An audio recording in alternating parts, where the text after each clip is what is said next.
गबरू थोड़ा बेवकूफ किस्म का आदमी है।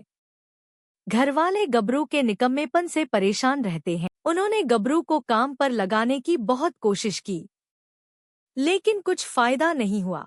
एक दिन माँ, मैं सोच रहा हूँ मैं हकीम बन जाता हूँ।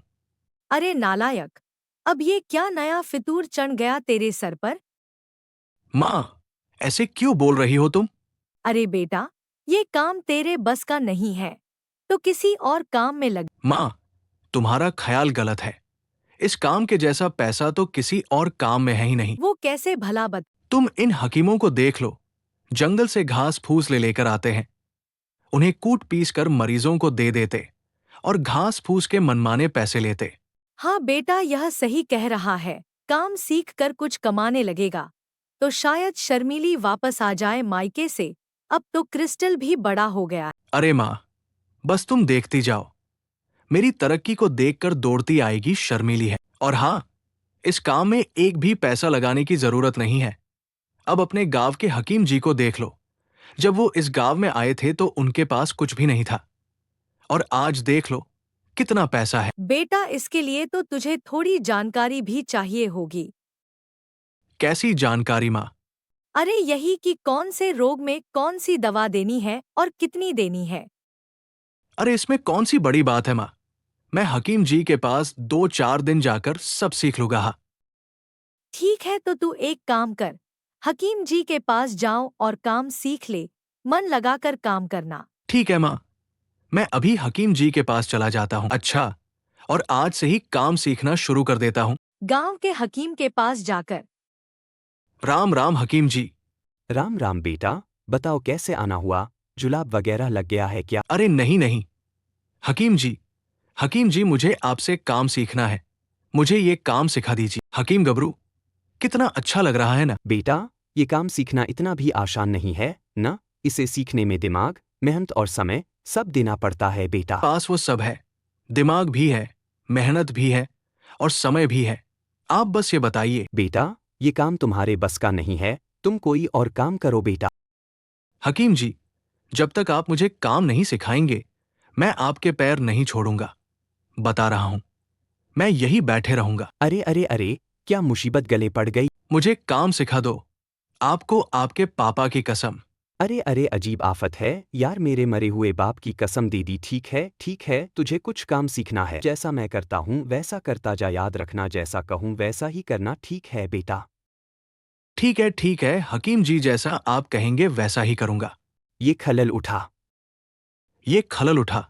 अरे मैं तुमसे कह रहा हूँ ये खलल उठा। अरे मैं तुमसे कह रहा हूं ये खलल उठा। ये खलल उठा, अरे गधे की औलाद। अरे मैं तुमसे कह रहा हूं ये खलल उठाओ भाई। ये तू बड़ा गधा है, कहा माता पीटू अपना। मैं तुमसे कह रहा हूं ये खलल उठाओ, ये तू बड़ा गधा है, कहाँ माता पीटू अपना। गधे की औलाद। अरे तुझे समझ नहीं आ रहा, मैं तुझे कह रहा हूँ। अरे तुझे समझ नहीं आ रहा, मैं तुझे क्या कह रहा हूं। बड़ी देर तक हाकिम जो कहता रहा, गबरू उसको दोहराता रहा और अंत में हाकिम को गुस्सा आ गया। रुक जा पागल, तुझे तो हकीम मैं बनाता हूँ। रुक जा पागल, तुझे तो हाकिम मैं बनाता हूं। अब रहने दे, बस कर, आज के लिए इतना काफी है बेटा। अरे हकीम जी, अगर आप इस तरह से काम सिखाएंगे तो हकीम बनने से पहले मेरी अर्थी उठ जाएगी। आपका हाथ भी जड़ी बूटी पीस पीस कर भारी हो गया है। अगर तेरे जैसा एक और सीखने वाला आ गया तो मैं खुद अपने नुस्खे भूल जाऊंगा बेटा। एक काम करो हकीम जी, मरने से पहले मुझे काम सिखा दो। अरे आज के लिए इतना ही रहने दे, तू अब कल आना। अच्छा ठीक है हकीम जी, मैं कल आता हूँ। गबरू घर लौट आया और चारपाई पर जाकर लेट गया।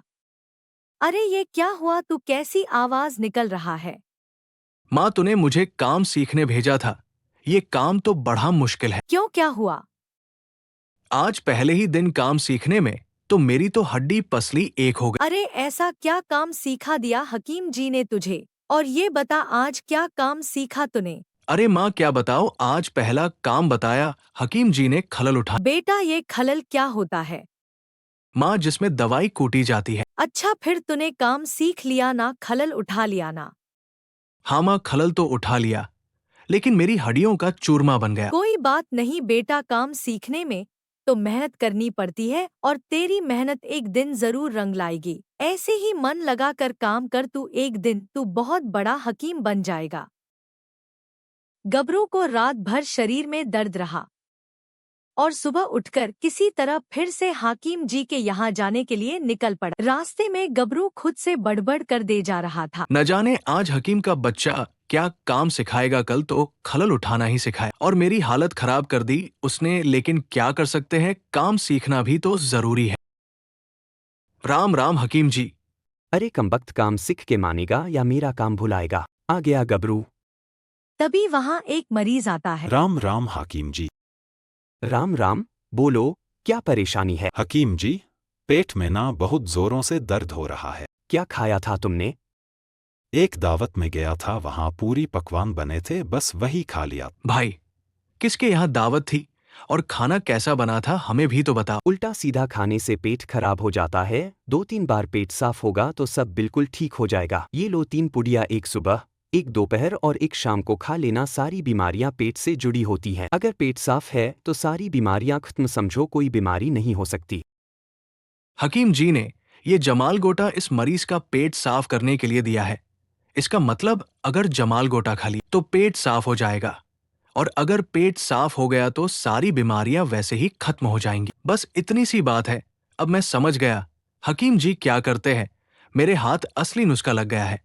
बस अब मुझे यहाँ सर निकलना होगा। हकीम जी, मुझे ना एक जरूरी काम याद आ गया है, मैं जा रहा हूँ। अरे क्यों भाई, काम नहीं सीखना?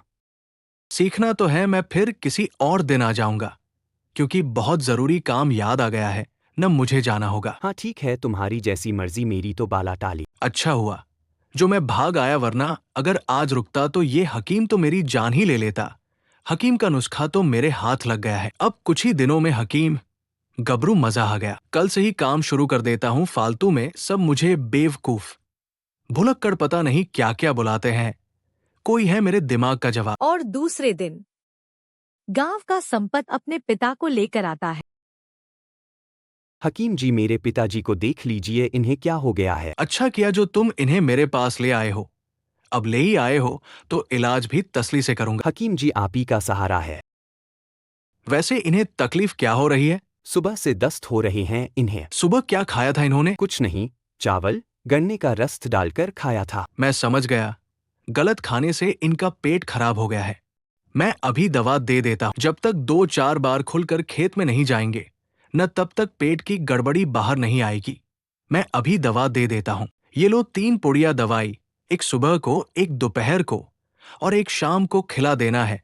पानी के साथ ऊपर वाले ने चाहा तो तुम्हारा कलहा कट जाएगा। क्या मतलब है आपका? अरे मेरा मतलब है कि तुम्हारे पिताजी की तकलीफ खत्म हो जाएगी। हकीम जी, कितने पैसे हुए आपके?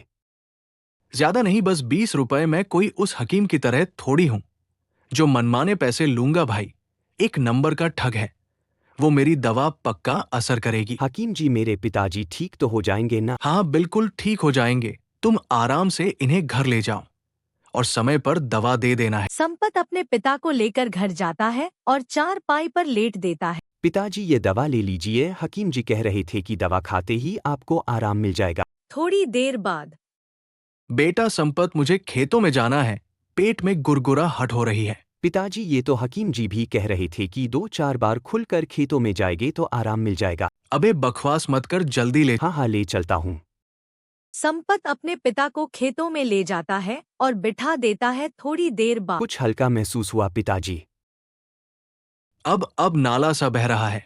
आप चिंता मत करिए पिताजी, आपका पेट खुलकर साफ हो रहा है। थोड़ी देर बाद हो गया पिताजी, चले अब घर। अरे बेटा तू आकर मुझे उठा, मुझसे तो उठा भी नहीं जा रहा।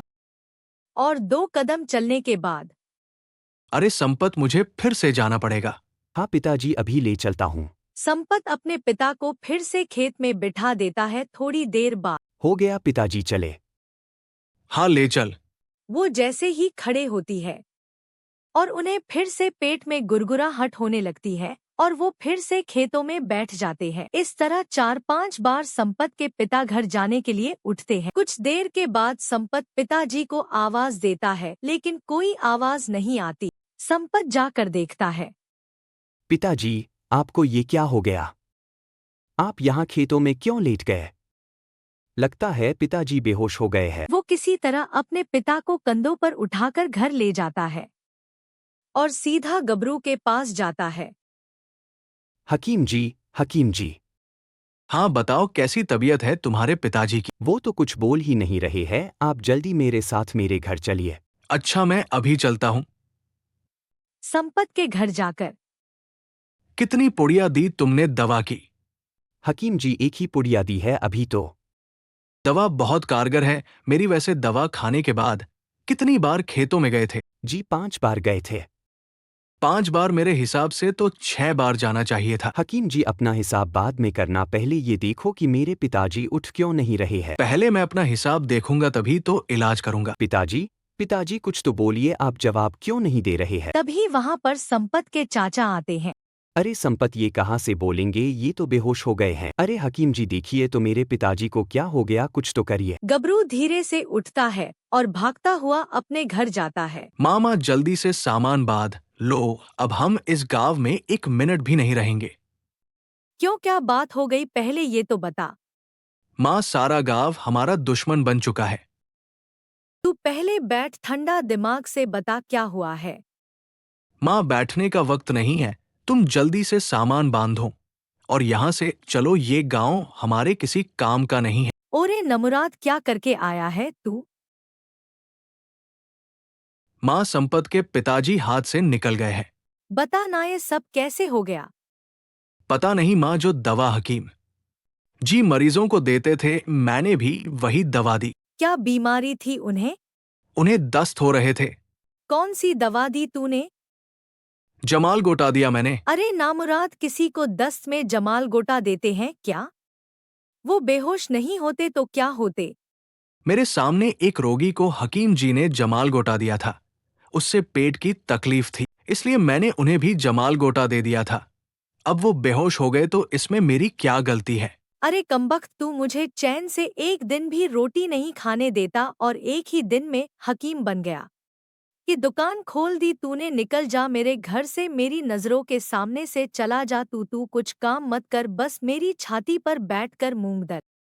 गबरू बड़ करता हुआ घर के बाहर चला जाता है।